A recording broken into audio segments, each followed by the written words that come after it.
find out who you are away from everybody else. Take the time to find out, who am I really? Greetings, everyone, and welcome to When the Moment Chooses You. And I have the honor of interviewing this wonderful lady, and I have known her literally all my life. And so she has inspired so many people. And so I want you to meet her. And she actually is the host of When the Moment Chooses You. And so, Coach Charlene, welcome to the show.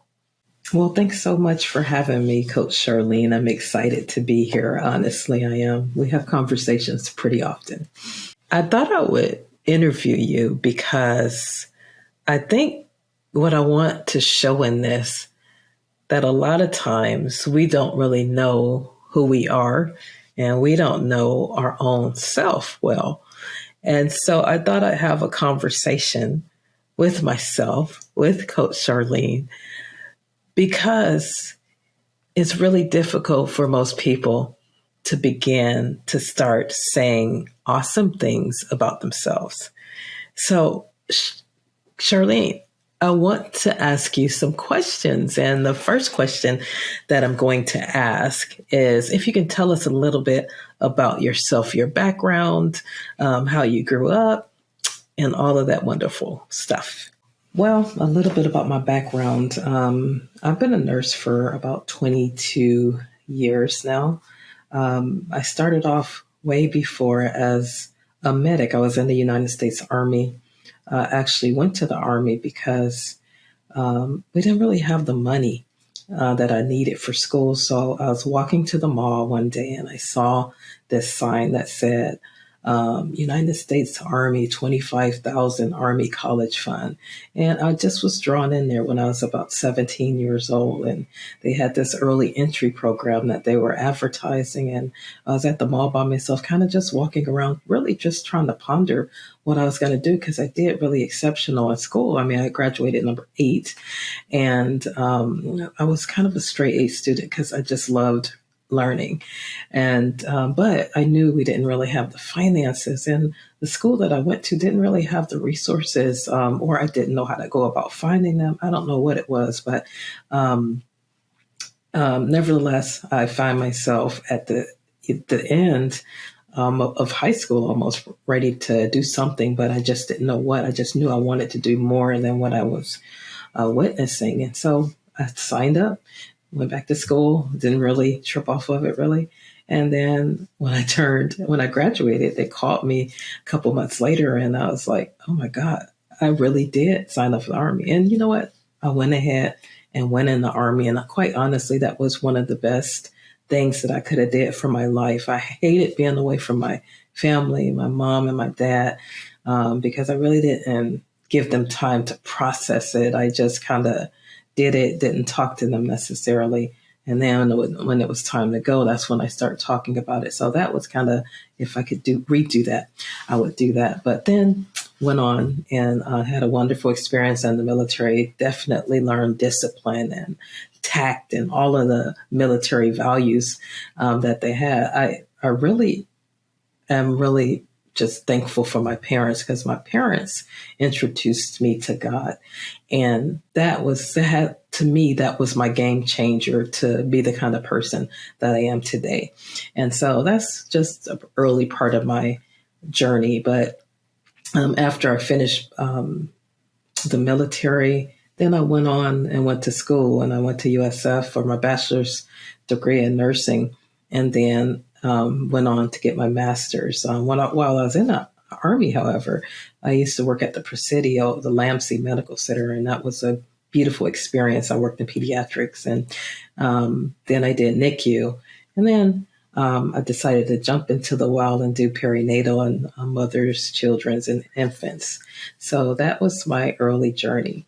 Well, so I have some questions. What about school? How did school start for you? Like, did you dream that you would be doing what you're doing now? how did all of that come into fruition? As far as school and how did it start, I think I shared a little bit about that in the last question. But because we didn't have money to school, I think I had to go on that different track. And I'm so glad that I actually did that, because the other option was to stay home and not do anything. And I guarantee you my life would be extremely different, even if I was here, because I really didn't see a lot of things that were happening. And so for me, being able to go out and meet different cultures, as a matter of fact, that was the first time when I went to the military, was the first time that I experienced different cultures, really, and really was able to live around and be around other cultures, because where I grew up, we pretty much, the blacks stayed on one side and the whites stayed on the other side. That's just how it was. And so to experience other diverse cultures in the military when I was 17, 18 years old was pretty phenomenal. And I think a lot of what I'm doing today had to do with that first experience and learning other people's culture, as well as them learning about my culture. Now, let's ask you, why did you start the podcast? Why did I start the podcast? Well, I started this podcast because in 2020 of May, we all witnessed the tragedy of George Floyd being murdered. And we were in the midst of COVID-19. And so that really stirred something up in me. Now, this has been happening for many, many, many hundreds of years.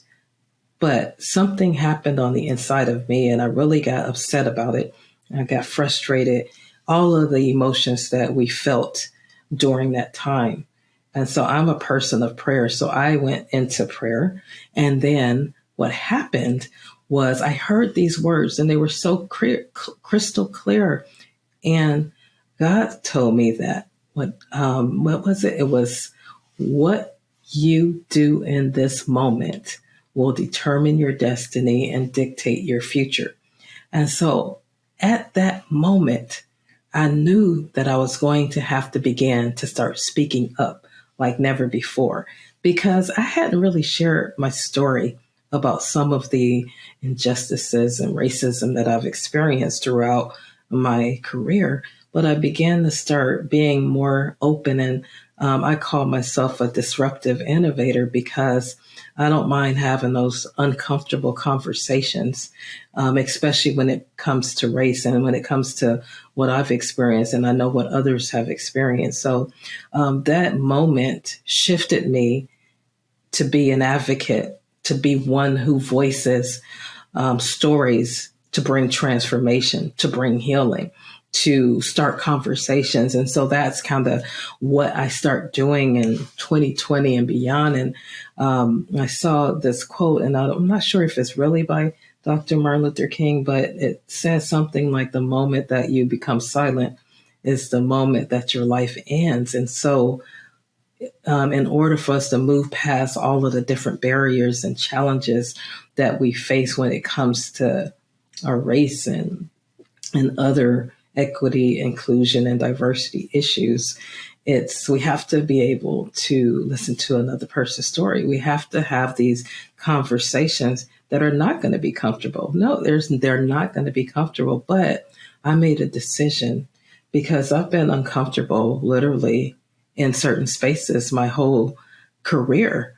So now, with that awakening that I had in 2020, I don't mind sharing information that makes other people uncomfortable, because we have to get to the point where we get comfortable with being uncomfortable, right? I know you guys have heard that before, but that's really in order for us to have transformation, in order for us to have change, we have to get I'm very comfortable with being uncomfortable. So then we begin to peel the layers of trauma back that we've experienced all throughout our history.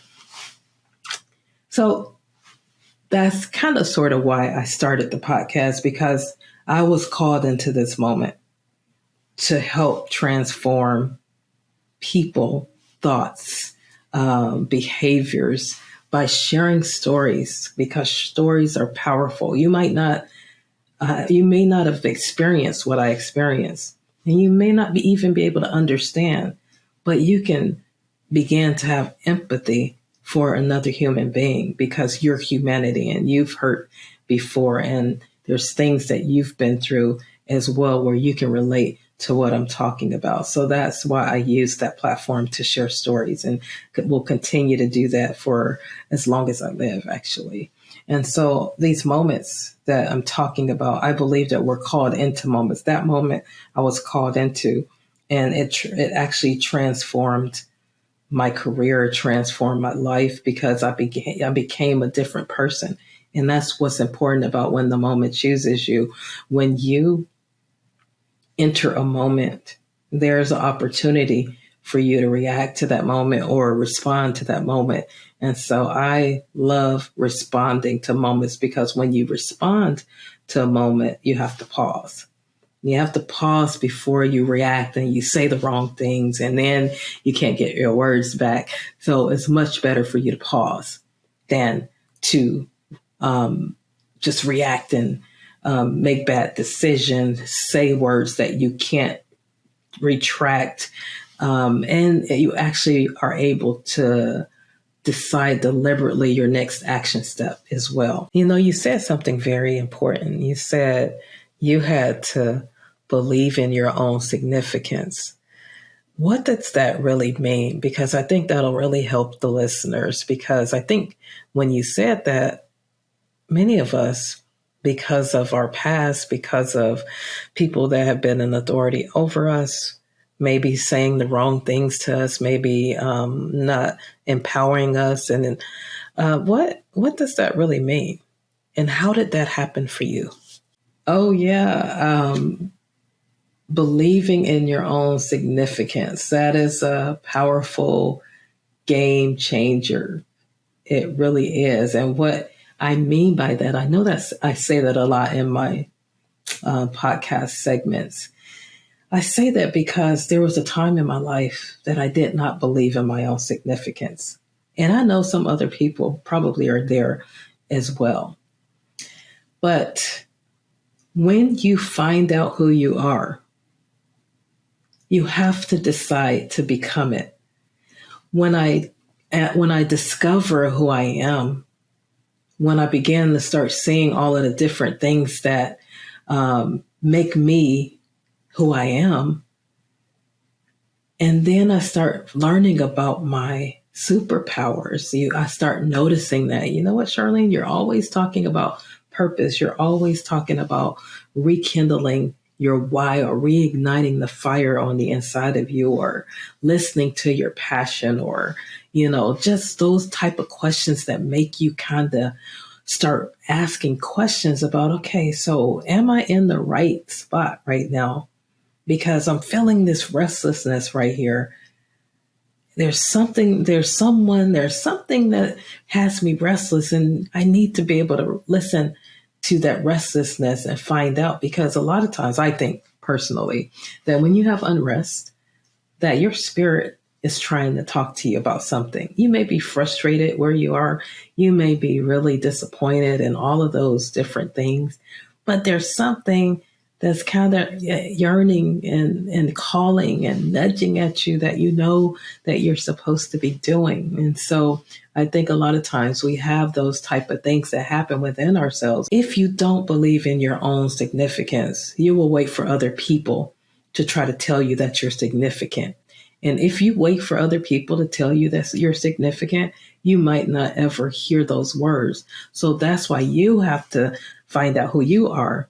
And then you begin to speak your significance and to be who you know you were called to be, and do not depend on other people's voices to support you and your significance. Now, of course, we all want people to like us. We want people to support us and do all that. And that's totally fine. That's not what I'm talking about.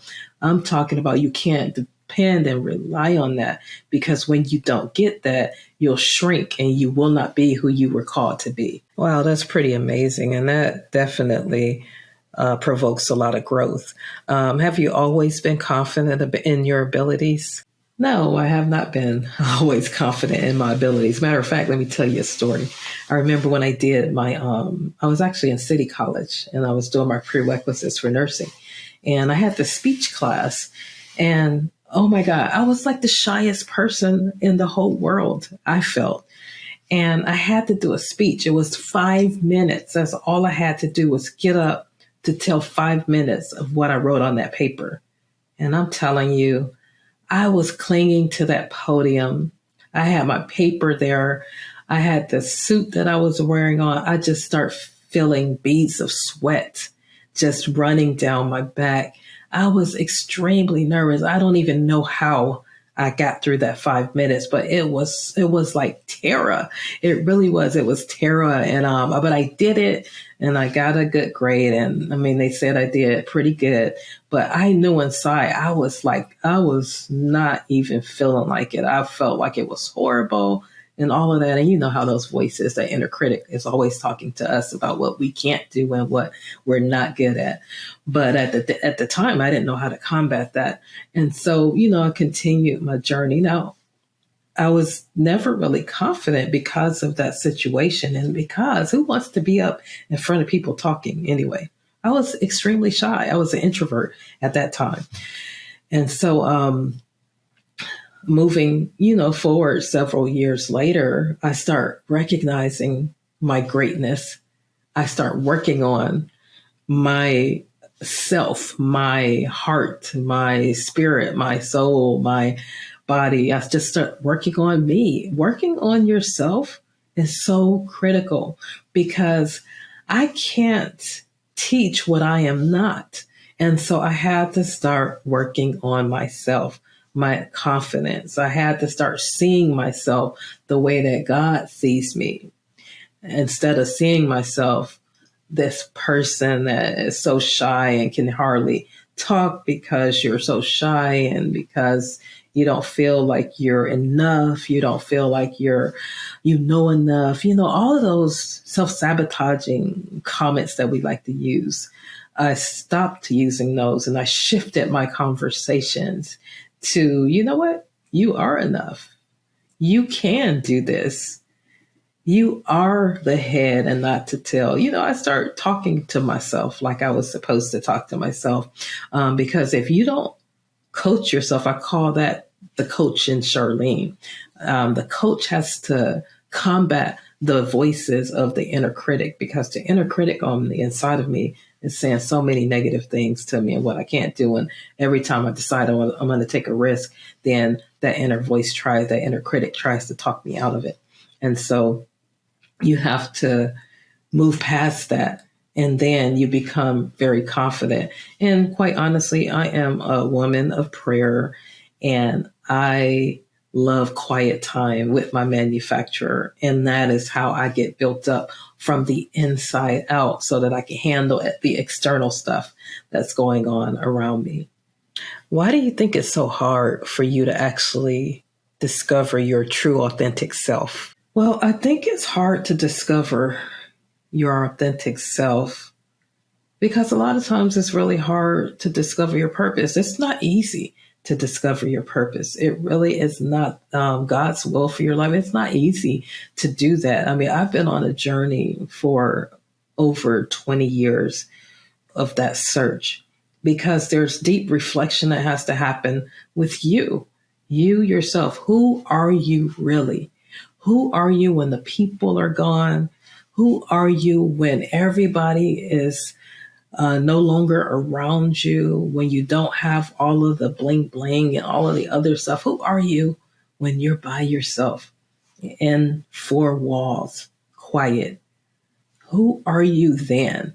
Because most people are the things that they buy, the places that they go, the external beauty items that they are. That's what people are and that's what they project. But when you get quiet and you get home and you're alone, who are you then? And that's really where you determine who you really are. And until you love you, you will never be able to love another person the way that the other person deserves to be loved. So Self-love starts with you being good with who you are, you being satisfied with who you are, not necessarily satisfied, because quite honestly, my purpose is to be better every day. I want to be better than I was yesterday. So I'm going to do things that's going to make me be better. I'm going to love harder. I'm going to forgive faster. I'm going to be able to be more authentic and present more, all of those things. That's what you want to work on. So you have to be okay with being alone and get off of social media, get off of all of the different things that give you things. People are speaking to us 24/7 if we allow it. You have to get that quiet time so you can know who you are all alone. And I think that's the most powerful thing that you can do, is to isolate or have solitude so that you can hear that quiet, still voice that's on the inside of you telling you who you are and how awesome you are. So on the show, we unpack moments, those moments that kind of call us into them. So do you have any moments that you would like to share with the listeners today? Do I have moments that I would share? I have tons of moments, but I want to just speak to one moment because I mentioned it on the podcast a few sessions ago. And I was a nursing student, and I was cleaning up an elderly Caucasian woman. And I was cleaning her up, very excited because her family was going to come see her for the first time, washing her up, getting her hair fixed because her hair was all over her head. And so as I was cleaning her up around her chest area, and she all of a sudden, she grabbed my wrist with her fingernails. And her nails were so sharp, I felt like I was being stabbed, quite honestly. And she grabbed my wrist and she looked me in the eye and she said, "You get your hands off of me." And she used the N-word. Yeah, she did.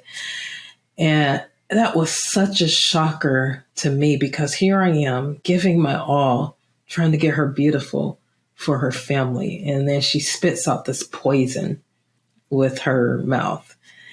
And I tell you, now I'm going to be honest, this little, you know how they say you have like this light over here and then you got this darkness over here. Say, hey, you know what? Just put a pillow over her head. I mean, seriously, no, I would never do that. But I'm telling you what the thoughts, and I'm being real. The thoughts were there. But then on this other side over here, on the angel side, I call it, I heard, what if that was your mom? That kind of snapped me out of that. And then I heard my mom, she likes to tell us to love. And I loved beyond in that moment. I loved beyond in that moment. Can you guys hear it? I was hurt. I was wounded. I was challenged. Didn't know what to do. It was so horrible. But I loved her beyond where she was at that moment, finished cleaning her up, got her all set to see her family. And then I kept going. Now, did I forget about the story? No, because I'm still telling the story. But what that showed, because I did not allow her words to affect me because I know who I am. And so I was able to look beyond her inadequacies in the moment because I know who I am. See, that's that discovery of self. I know who my mom and dad groomed me to be. And I don't allow circumstances and things to determine who I am, especially people. I don't allow people to determine who I am in that moment. I do not let that situation define me. And so now I just use it as a weapon, as a tool, because when you can love a person beyond where they are, I'm not forgetting what she did. What she did was wrong. It was inappropriate. It was racist and all of that. But in the moment, I had to respond versus react. My response was, I am going to outlove you. And that is really the way that I've been living my life, to outlove this person, because I am not going to allow that person to affect me where I become bitter And then I can't grow. I can't become the person that I want to be, my highest expression of myself. And so I just wanted to share that moment because that moment has a lot of power in it. Because if you can get to that place of loving beyond a person, and so you won't be held hostage, because sometimes we'll get in those situations and then we become hand shackled in that situation because we can't let go of what those words that were spoken to us did to us. So I chose to take my power back, to unloosen the shackles, and to begin to use that story as a example of how we can move past people when they judge us or when they say the wrong things. Have you had any barriers in your life? Either internal or external barriers? Oh my God, barriers. Who has not had barriers, quite honestly? My whole journey of becoming a nurse, also becoming a minister, because I'm not only a nurse. See, that's the thing I also want to unpack. We as human beings, I may work as a nurse. That may be my job, but that might not necessarily be my work. It could be both of them. But I mean, so you can't really judge a person on just one thing. Oh, Charlene, she's a nurse. No, I'm more than a nurse. Charlene, she's a nurse leader. No, I'm more than that. See, I had to learn that about myself. I'm more than a nurse. I'm more than a nurse leader. I'm so much more than what I think I can be. See, our potential is so phenomenal. It's so amazing. You can be some extraordinary things. You just have to allow you to emerge and become all that there is to become for your journey.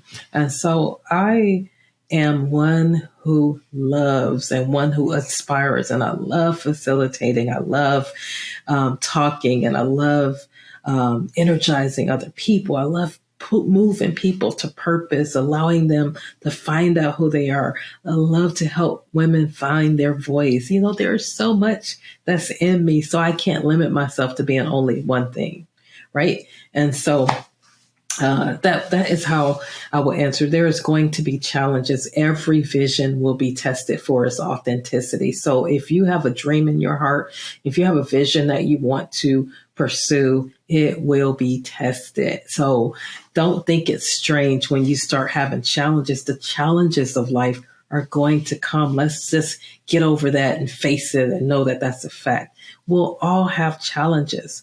But how you navigate through those challenges is what makes you, and what creates that resiliency and that stick-to-itiveness and all of the things that you need to push and to reach your goals. So yes, there's going to be barriers. Yes, I talked about a lot of my internal barriers, the inner critic and, the voices that try to tell you that you're not enough and you can't do this and you'll never do this.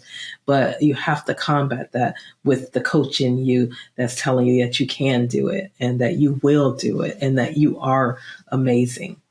Coach Charlene, I wanted to say that, many people don't discover who they really are ever. And so what would you say to those people that are lost, that they kind of are just on a rat race going through the motions, not really fulfilled? What are some ways that a person can find themselves, so to speak? How to find themselves? Well, that's a challenge. And I think I've been giving you clues throughout the whole thing. Coach Charlene, I've been giving clues throughout my whole conversation because the rat race will continue to be the right race until you disrupt something that you're doing. You have to disrupt something that you're doing, because if you keep on doing the same thing, we know that means that's insanity, right? So you have to disrupt yourself and begin to do something different. Begin to start taking the limits off. Start dreaming. Start asking yourself those questions. Me and my husband, we used to do this event called A Night to Dream. And some of the questions were, if I gave you $50 million, tax-free dollars, what would you be doing right now? What would be your next step? Some people that I asked that question to, they'll say, you know what? I'll go back to work tomorrow, but I probably will just work less. Some people say, I am out of here. I am gone to find something else to do. I'm going to travel or I'm going to do whatever. But begin to start asking those kind of questions. And I really encourage you to journal and to write those kind of questions down so that you can begin to start taking the limits off. And don't worry about other things that's going on around you. You take the limits off and you start answering that question just as if someone really gave you that much money. Just see the possibilities there. So you have to do a lot of discovery with yourself and asking yourself the right questions so that you can become who he's called you to be. So it sounds like you're a pretty busy, purposeful, intentional person. What other things are you doing outside of your regular job? What are you doing right now? Yeah, your girl is a little busy, that's for sure. But you know what? Quite honestly, I think what we have to see now, I've been in the nursing profession for 22 years. Like I told you, I've been doing nursing. However, before that, over 30 years, because I started out as a nursing assistant. Initially I was a medic and then I was a nursing assistant and then I became an LVN and then a nurse and now a nurse leader. So being busy, you don't want to be busy and non-productive. If you're being busy while working on your dream, like I was partnered with Coach Shea on a book that she did for, she has a business called Women Christian CEO, which I'm going to have her on here soon too. But being busy working on your dream is okay.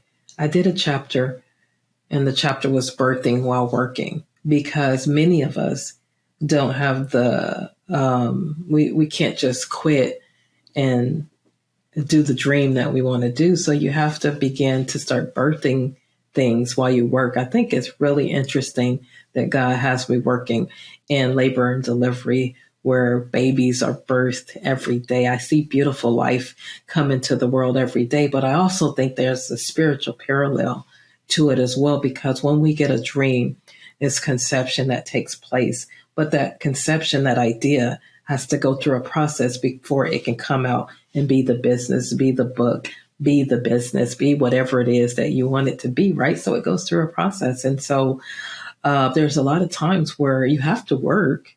So you go ahead and work and you learn everything you can there. And then you begin to start doing different things on the outside that you believe that you were called to do. Like for me, when I wrote that particular chapter, that's what I've been doing ever since I've been working. I've been working on little things here and there, things that I know that I'm passionate about.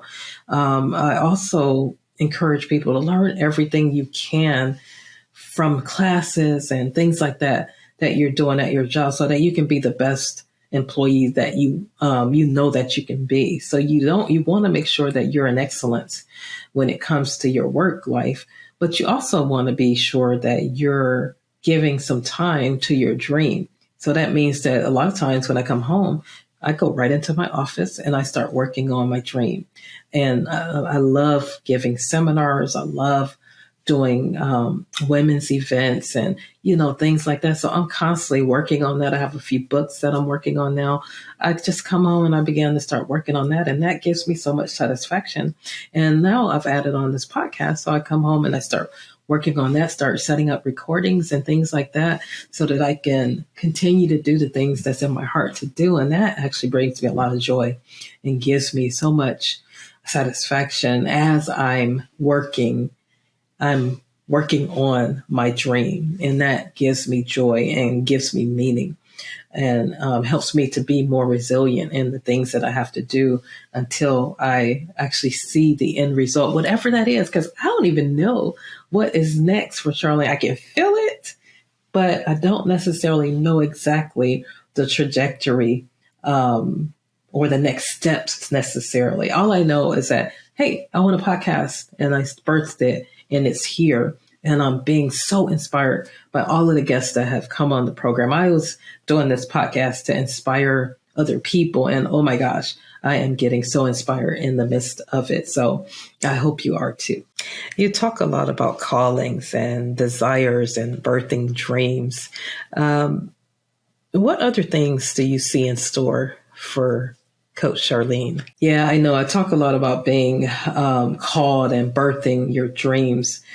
The reason why I talk a lot about that is because I think until you really recognize the reason for your existence, you're going to constantly search from thing to thing, from place to place, from person to person until you like get into that place of fulfillment. I think a lot of people, if you start out recognizing what you love, what you discover, who you are, and all of that, you kind of have a little edge on life a little bit, because then you won't accept other things that do not serve you well. You won't get into relationships that don't serve you well.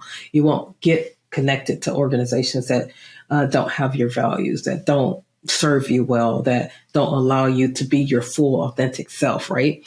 And so if you do the work, most of us, we don't do the work because that's not something that you learn in school, right? You're not learning about who am I really in school. You're in this mold and inside these four boxes, these four walls, and that's all that you're doing. So you have to be a dreamer. You have to be able to see beyond your eyes. You have to know that there's a reason for your existence. You have to know that I have the ability to have vision where I can see beyond my eyes into a preferred future that I want to see. I can see some things that me doing things that I'm not yet doing. And that's why we're so beautiful as human beings. So we have so much potential on the inside of us. And one of the wonderful definitions that I love about potential is from Dr. Miles Monroe. And he said that potential is unused success, is uncapped capability, is what you can do that you haven't yet done. It's how far you can reach that you haven't yet reached. It's how